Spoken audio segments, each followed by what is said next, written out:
Hello, Tony from Bikeberry here. Today I'm going to show you how to make cradle brackets that'll hold your muffler, your flexible muffler that is.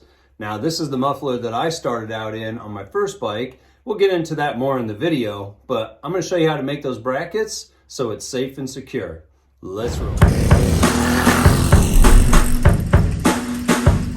When I first got into the hobby, I didn't know anything about it, and so just like any of you, I dove into deep research, like watched every video I could and all that. I ran across the Bikeberry video where they compared the different mufflers from their high performance one all the way down to just the cheap basic one, right? What I saw in there, and I'll put a little clip of it in here, is I saw that they ranked their performance one at the top, but then as their second best, they rated the flexible muffler. They said it has a pretty good takeoff, not a lot of top end, and it's relatively quiet. So I took that data, and that's what I did for my first bike, because I thought, I don't want a real loud muffler. The stock one, I had heard, as I read in the groups and everything, everybody was saying, oh, you got to modify it, you got to take it apart. So I just bypassed all that and went straight for the flexible one as my first muffler. Now, it's performed great. Doesn't have a lot of top end. I think my bike does 37 miles an hour, which is plenty fast for me. And yes, over time, I'm going to, upgrade some of the performance of it. But right now, it runs stock really well.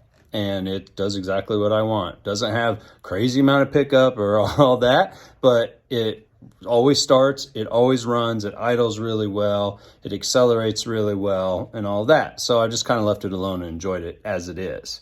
Now, the flexible muffler is something that I saw that was, oh, that's a pretty good basic performance. Now, I got a lot of grief on this as I made this, extension, and it actually has worked fine. People were commenting on how, it's going to ruin the performance, but between it just connected straight or with this, I didn't notice any difference. It's worked really well. And the point of this is not to leave this on here forever, this muffler. I'll put a better one on here, but as a basic performance that's quiet, I get to listen to the engine and learn how to tune it. Because, I was a beginner, I didn't know anything about it, and so the whole goal was to just get one of these engines, learn how to make the basic one run really well.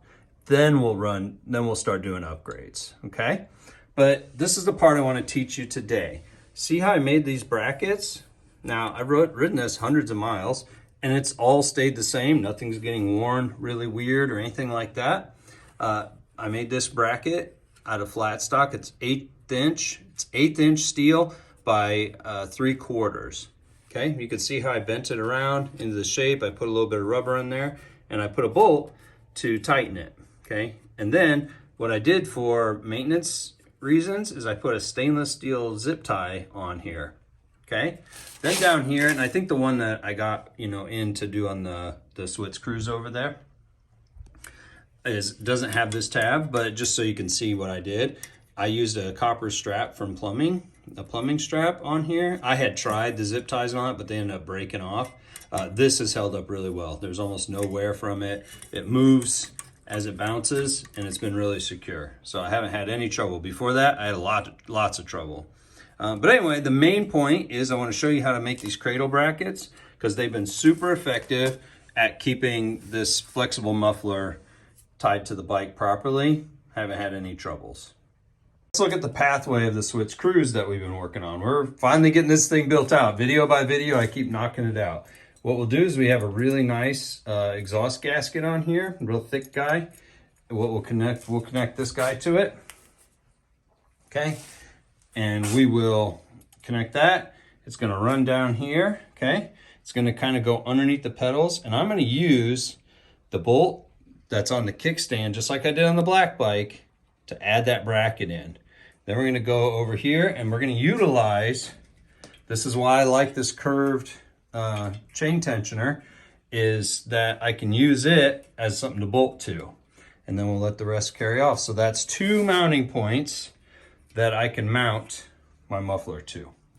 But most importantly, we're gonna focus on this bracket because it keeps it out of the way of your pedals. Okay, and then up to the engine. Really hugs it nice and tight. So first, let's take off the bolts. All right, so start off by, this comes straight, right? So we'll start off by bending this. I use like this kind of tool because it's not sharp. And I bend this kind of in a U shape. That way we're not bolting it to the engine and then cranking around and, you know, being hard on the engine bolts, okay? So do that. And then the other thing you want to do is you want to look in there, and you can see how there's some weld buildup. Some are just going to have that from the factory. So go in there and, you know, use your Dremel tool or your files and clean all that out. That way you have less restricted airflow. But for the sake of this video, I'm just going to move on to the brackets. We'll get that later. So we'll take our bolts, slide them in the holes, put our gasket on, and we'll tighten them up.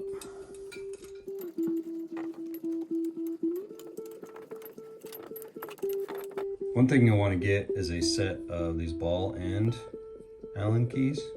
They work really great. Nice clearance from our bike frame. It's mounted snugly up against our engine, okay? And it's just hanging down there for right now. I just want to jump in here and say that I do not consider this a high performance exhaust at all. To me, this is a starting point. It's quiet. It has good takeoff, not a lot of top end, and that's exactly what I want out of this. I want a good starting muffler that is pretty quiet, relatively quiet. When you see our video, you can see that it's the second top choice, and these are the reasons why. I've ran mine for now hundreds of miles, and I love it. It's quiet, doesn't have a lot of crazy, you know, top end or anything like that, but it has decent acceleration, and it allows me, again, a new person, because this is who I'm gearing all these videos towards, is a new person coming into the world and saying, hey, this is what, you know, will really help you learn faster, okay? Because that's the whole goal of this. How do you cut the learning curve? Learn from people who've gone before you, right? So what I've done is made this with a starting point, because it allows you to hear and feel the engine and not have a lot of excessive, you know, muffler noise or anything like that you got to deal with. So that's the reason. Back to the regular programming. All right, let's review where we left off here. So we've got it mounted to the engine. We have clearance on our frame. We're gonna come down here, and the goal is we wanna tuck it up underneath our pedal cranks so it's not in the way or rubbing excessively on anything. And we want our first bracket to be mounted here, so then our muffler will pass through here. This is our most crucial mounting point after the engine. So we'll end up pulling it like this. It's gonna go underneath there, and like that. It's gonna sit really well. Okay, so we need to make a bracket. It's gonna hold it right here, kind of up a little bit, so it's not even resting on this at all. You see how, so we need to pedal like that. It'll have all the clearance that we need for when your pedals are moving around, around, around. So let's go over here to the chalkboard, and what we'll do is we'll just draw out what our part is gonna look like, okay? So let's say this is our bracket for our kickstand. Boom, we'll even write kick. Okay, kickstand. Got it? There we go, boom. What we need, and this is underneath the bicycle, okay? So what we need to do is we need to add our 1/8 inch by 3/4 inch steel. We need to loop it around like that. And then in here is where your muffler is gonna pass through. That's it. So we're gonna end up drilling a hole for that bolt to go in there. And that's it, and then we tighten it all up. So we're back at our trusty vise again. What we'll do is we're just gonna bend kind of little by little. And you can bend a pretty tight radius on these vices. See how we're getting there so far? See? Still staying pretty round. Take your hammer, bend it around. But you can take your hammer and bend it around. You just want to make sure that you don't close the gap too small to fit your pipe in there. See, always keep your circular shape, it'll be good. So now let's test fit it, okay? See how we can hook it? Because it just barely passes. That's what we want. That'll give us enough wiggle room to make our fine tune adjustments. So let's take off our kickstand. With our kickstand removed, we can see how we're gonna mount this guy in here. See, we have nice clearance under here. Be pretty awesome. We just gotta put a hole in the right spot there.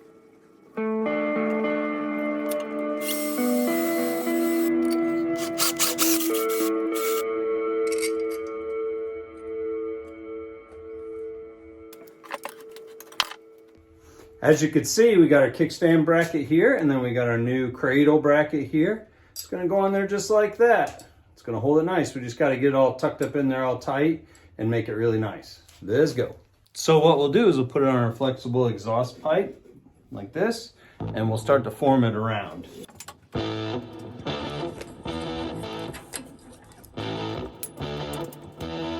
All right, so one thing that I have to do is I was going to mount it this way, but because of the shape of my kickstand, everything's in the way this way. So I gotta flip it around that way, but then that's gonna mount it a little too high. So I have to bend it right about here to get it the right positioning.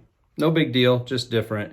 I'll show you on my black bike the difference though between a regular kickstand and then the bipod.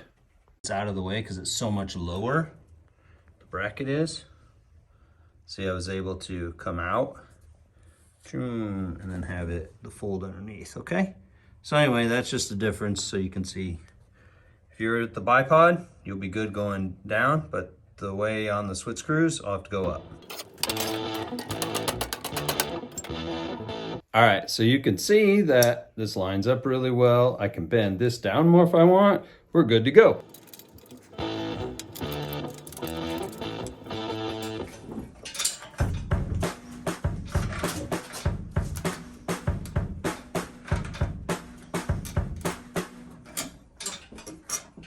So now the trick is to get it tucked under here to stay and tucked tight against the frame here so it doesn't move. So we're gonna get it good and tight, and then we're going to start shaping it. So we might have to do both hammers and pliers to start shaping it down to the tightness that we need. Sorry, my big hands are in the way here, but I gotta get it really tight. All right, that's pretty snug.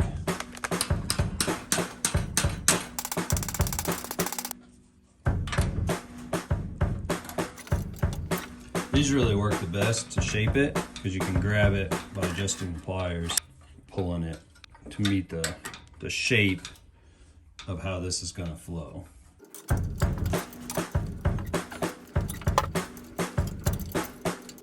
Because of your pedal crank clearance, you want it running really so it rides here, then it kind of dives under this curve here.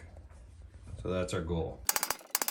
All right, so you can see that we mostly got it shaped out, right? And it's like nice and curved around it. We did it mostly with a hammer. I mean, it's really pretty simple. All right, so let's move on to the back here. One of the reasons why I like the arch chain tensioner, besides I think it looks cool because it's kind of massive, is that it gives us options to bolt exhaust and stuff like that on this side. There's no such thing as plug and play with these bikes. You gotta be adaptable to how you're building it. So what I'm gonna do is use the same 1/8 inch by 3/4. And I'm gonna replace this plate here with a bracket that's gonna loop around this and back up and bolt on using this. See how cool that is? So I'm gonna attach it here, and then I'll have an attachment point here. Then we'll move on to this very end and what we should do about it.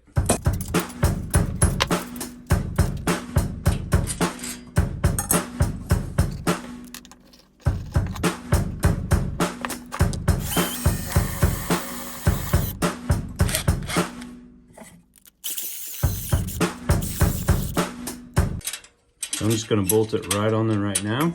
That way, I'll just bend it around the actual piece instead of trying to fit it later.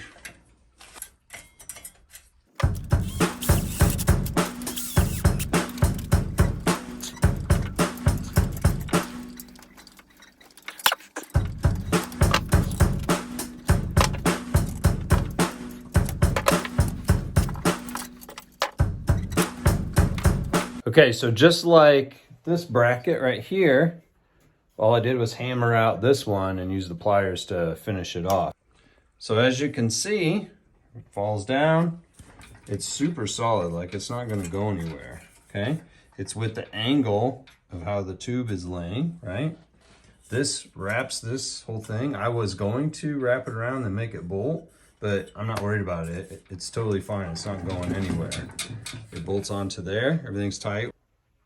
Just as a reminder, there's no lock nuts or washers, lock washers, or anything like that on this build yet, because I'm assembling everything and I'm figuring it out as I go, like we all are, right? So you're seeing what works. You're seeing what puts, you know, when you put it together, what's going to work and what isn't going to work. I don't want to take lock nuts and washers off and on 100 times. In the beginning, just use regular nuts and you're good to go. Then once everything is assembled and you know it functions as should, then we're gonna go in. This is gonna be a whole video coming up. We're gonna hit the whole bike with lock everything, okay? But you can see we're connected to the engine. It goes down, it goes under the cranks. Nothing moves. This is nice and curved. It looks really good. It's raw, so you can paint it whatever you want.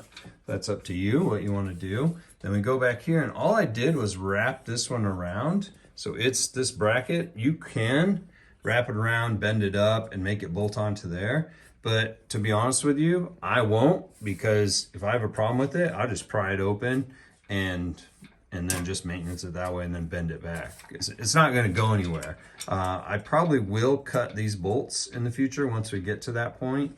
But anyway, that's one way that you can do it.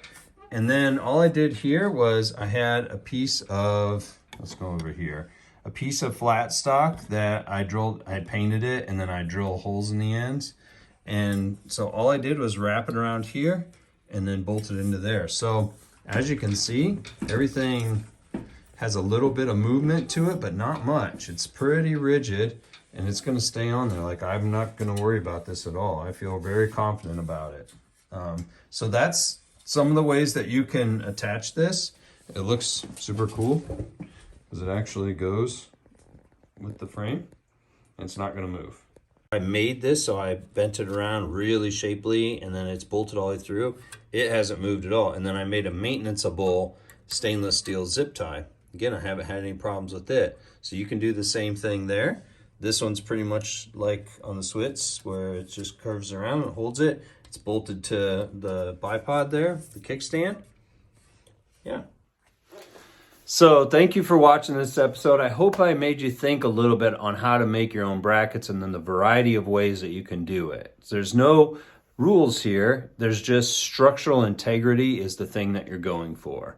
So you got to project, you know, what something is going to do, how it's going to move, and then build parts that combat that. Okay, so that's all I've done is I've really paid attention to the forces. This is going to bounce up and down. So how is that going to react, right? How is it going to, how much movement do things need? You don't want things so rigid all the time that they end up breaking. Things kind of need to flex and move a little bit when they're flexible.